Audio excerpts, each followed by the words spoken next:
Assalamualaikum warahmatullahi wabarakatuh. Pada kesempatan kali ini, saya ingin mempresentasikan tugas itu pemodelan proses bisnis dengan DVD. Nah, sebelum ke materi, saya ingin memperkenalkan diri dulu. Perkenalkan, nama saya Muhammad Rizky Akbar Piliang. Nah, di sini ada penjelasan konsep DVD. Nah, apa sih data flow diagram atau DVD itu?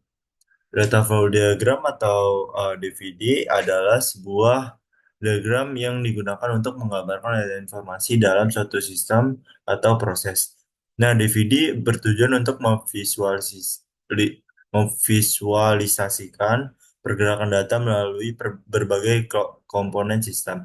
Nah, serta proses penyimpanan dan pertukaran data di antara entitas yang berbeda. Nah, yang selanjutnya di sini ada jelaskan komponen utama dari DVD. Nah, yang pertama ada proses. Nah, proses dalam data data flow diagram atau DVD mewakili aktivitas transformasi data dari input menjadi output. Ini adalah titik pusat di mana data diolah, dirakit, atau reorganisasi.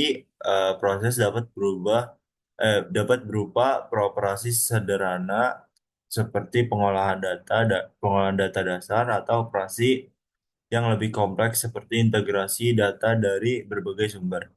Dan yang kedua ada aliran data. Aliran data digambarkan dengan panah yang menghubungkan entitas eksternal proses dan penyimpanan data. Dan yang ketiga ada entitas eksternal. Entitas eksternal atau terminator mewakili pihak ketiga yang berinteraksi dengan sistem. Terminator ini dapat berupa individu, organisasi, departemen internal atau bahkan sistem lain yang berada di luar sistem yang sedang dikembangkan. Nah, yang keempat ada penyimpanan data. Penyimpanan data atau data store adalah tempat penyimpanan data yang digunakan ulang dalam proses selanjutnya. Nah, yang selanjutnya di sini saya menggunakan kasus contoh sistem perpustakaan. Di sini ada anggota, ada proses pinjaman, terus ada database pinjaman, proses pengambilan dan petugas. Nah, untuk entitas eksternalnya, yang pertama ada anggota, pengguna yang meminjam dan mengembalikan buku. Dan kedua ada petugas perpustakaan mengelola peminjaman dan pengembalian buku. Nah, yang selanjutnya ada proses peminjaman buku, mengelola data peminjaman dari anggota. Yang kedua ada proses pengembalian buku, mengelola data pengembalian buku oleh anggota. Nah, yang selanjutnya ada penyimpanan database buku, menyimpan informasi tentang buku yang tersedia. Yang kedua ada database peminjaman, menyimpan catatan peminjaman buku oleh anggota. Nah, di sini ada aliran datanya dari anggota ke proses peminjaman buku. Aliran data berisi informasi peminjaman, misalnya ID anggota, dan ID buku. Nah, dari proses peminjaman buku ke database peminjaman, dari proses peminjaman buku ke database peminjaman, menyimpan catatan peminjaman. Dari database buku ke proses peminjaman buku, menyimpan informasi tentang ketersediaan buku. Nah, dari anggota ke proses pengambilan buku, informasi pengambilan buku. Dari proses pengembalian buku ke database peminjaman, memperbarui status pengembalian. Nah, selanjutnya di sini ada perbedaan antara DVD, ERD, YRD, dan flowchart. Nah, yang pertama ada DVD. Ada definisi dan di sini ada definisi dan penggunaan dari data DVD, ERD, dan voucher. Nah, yang pertama ada DVD. Definisi DVD adalah diagram yang menggambarkan aliran data dalam suatu sistem. Sistem diagram ini menunjukkan bagaimana data masuk ke sistem, diproses, disimpan, dan keluar dari sistem. Nah, untuk penggunaannya, memahami sistem yang ada dengan membuat DVD. Membuat DVD. Kita dapat memvisualisasikan bagaimana data mengalir dalam sistem yang sudah berjalan. Nah, yang kedua ada merancang sistem baru. DVD digunakan sebagai alat bantu dalam perancangan sistem informasi baru dengan menggambarkan aliran data yang diinginkan. Yang ketiga ada mendokumentasikan sistem. DVD dapat digunakan sebagai dokumentasi untuk menjelaskan bagaimana sistem bekerja kepada pengguna atau pihak lain yang terkait. Nah, yang kedua ada IRD. Definisi IRD adalah diagram yang menggambarkan hubungan antara entitas atau objek dalam suatu sistem.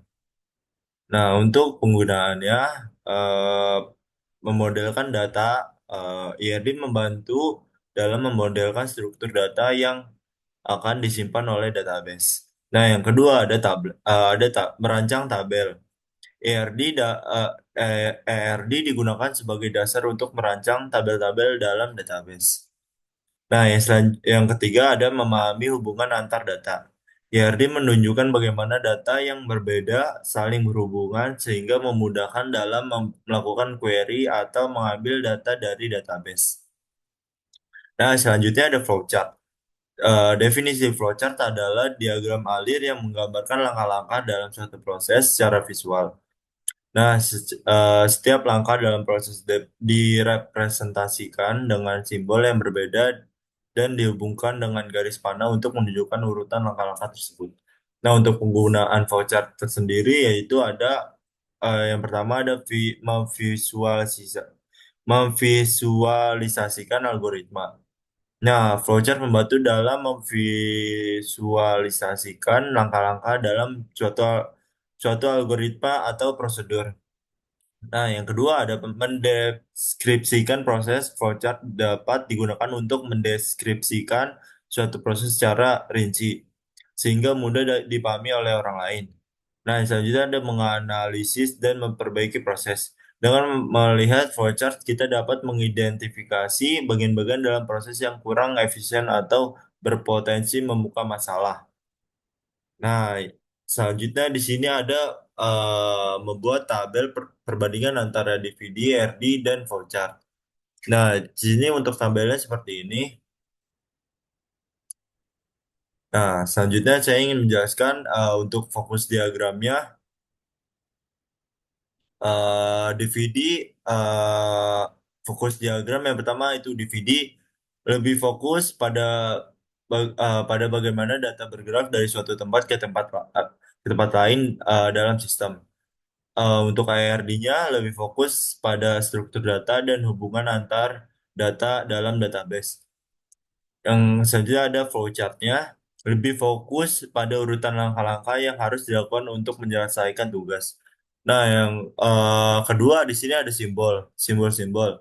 Untuk DVD-nya yang pertama menggunakan simbol-simbol yang sederhana untuk mewakili proses data, memproses data dan aliran data. Yang kedua ada IRD-nya menggunakan simbol-simbol yang lebih spesifik untuk mewakili entitas, atribut, dan hubungan. Yang ketiga ada flowchart-nya menggunakan berbagai simbol untuk mewakili berbagai jenis tindakan dalam suatu proses. Nah, yang selanjutnya di sini ada tujuan penggunaan. Yang pertama DVD-nya yaitu digunakan dalam analisis sistem, perancangan sistem, dan dokumentasi sistem. Nah, yang selanjutnya ada IRD-nya digunakan dalam perancangan database dan pemodelan data. Dan yang ketiga ada flowchart-nya digunakan dalam pemrograman analisis algoritma dan dokumentasi prosedur. Nah, yang selanjutnya di sini yang terakhir ada level abstraksi.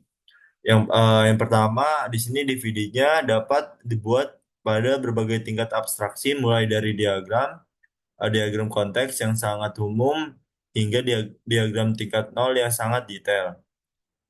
Dan selanjutnya di sini ada IRD-nya, biasanya dibuat pada tingkat konseptual, tetapi dapat diperinci lebih lanjut jika diperlukan. Yang selanjutnya ada flowchart-nya, tingkat detailnya dapat disesuaikan dengan kebutuhan, mulai dari flowchart yang sangat sederhana hingga flowchart yang sangat kompleks. Nah, di sini untuk selanjutnya ada contoh kecil berupa teks atau gambar untuk masing-masing diagram. Nah, di sini ada DVD. Saya menggunakan proses sistem perpustakaan yang tadi. Jadi saya tidak perlu menjelaskannya lagi. Nah, selanjutnya di sini ada IRD-nya sama saya menggunakan sistem perpustakaan lagi. Namun di sini saya ingin membacakan lagi. Yang pertama ada anggota, terus buku, terus ada peminjaman, terus ada atribut anggota, atribut buku, dan atribut peminjaman. Nah, untuk entitasnya di sini ada anggota, buku, dan peminjaman. Nah, hubungan satu anggota bisa meminjam banyak buku dan setiap buku bisa dipinjam berkali-kali. Nah, yang selanjutnya ada flowchart-nya di sini. Di sini sama saya menggunakan sistem perpustakaan. Yang pertama ada mulai, terus ada anggota menyerahkan buku, terus ada cek apakah buku terlambat, cek apakah buku terlambat. Di sini ada iya atau tidak. Misalnya tidak, di sini catat pengembalian buku. Terus ada kalau iya ada hitung denda. Nah, yang selanjutnya ada catat pengambilian dan memperbarui stok buku, dan ada perbarui stok buku dan notifikasi ke anggota. Habis itu selesai. Nah, di sini saya ingin menjelaskan yang langkah pertama, anggota menyerahkan buku yang ingin dikembalikan. Nah, langkah kedua, sistem memeriksa apakah pengembalian melewati batas waktu atau tidak. Jika terlambat, sistem menghitung denda. Jika tidak terlambat, langsung ke langkah berikutnya. Nah, selanjutnya, langkah ketiga dan empat, yaitu ada sistem mencatat pengembalian dan memperbarui stok buku. Nah, langkah kelima, sistem memberikan notifikasi kepada anggota bahwa buku telah dikembalikan dengan informasi mengenai denda, jika ada. Nah, yang selanjutnya, yang terakhir ada proses selesai. Nah, flowchart ini menunjukkan alur proses pengambilan buku secara sederhana namun jelas. Nah, mungkin sekian presentasi kali ini. Dari saya, kurang lebihnya mohon maaf. Wassalamualaikum warahmatullahi wabarakatuh.